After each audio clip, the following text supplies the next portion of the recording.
Richard had always been driven. Growing up, he wasn't born into wealth.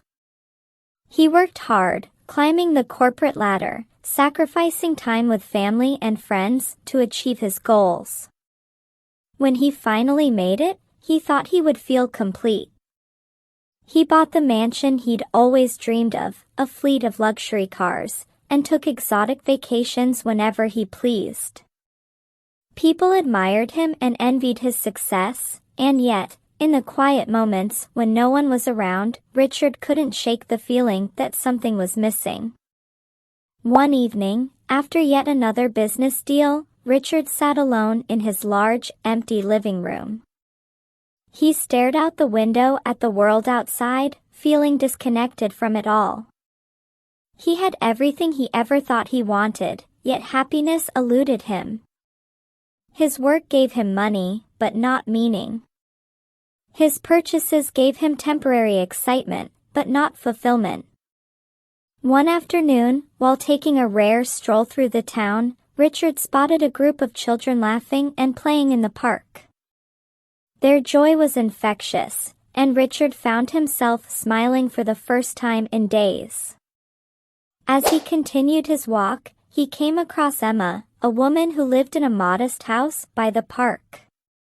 She was tending to her small garden, humming softly to herself. Her face was radiant with joy, even though her clothes were simple, and her home, though clean, was nowhere near as extravagant as Richard's. Intrigued by her obvious contentment, Richard stopped and asked, "You seem so happy. What's your secret?" Emma looked up and gave a warm smile. "There's no secret," she said simply. "I'm grateful for what I have." "But you don't have much," Richard blurted out, instantly regretting his bluntness.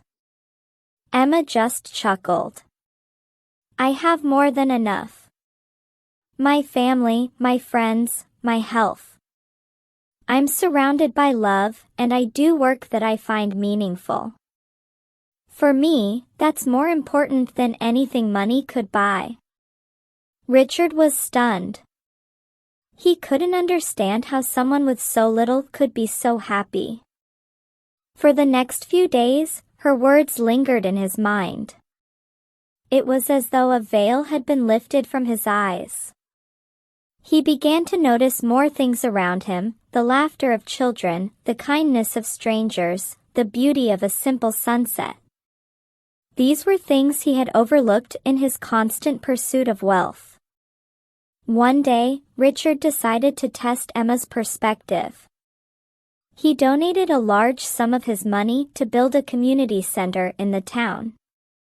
The center provided free education, a space for children to play, and resources for those in need. At first, he did it out of curiosity, wanting to see if helping others would change how he felt. What he didn't expect was the overwhelming sense of fulfillment that followed. He watched as people came together, smiled, and thanked him for his generosity. For the first time in years, Richard felt a sense of connection to his community.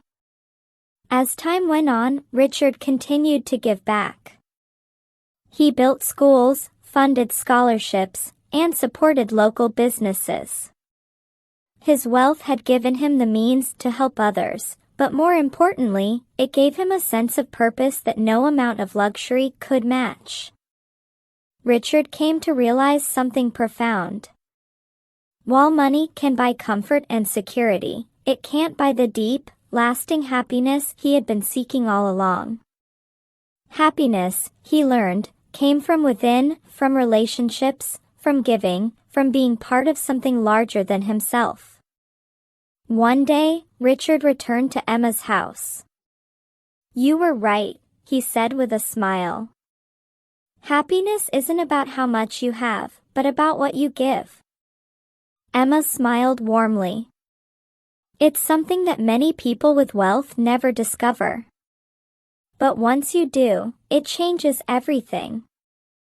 From that day forward, Richard continued to live a wealthy life, but it was no longer the material things that brought him satisfaction.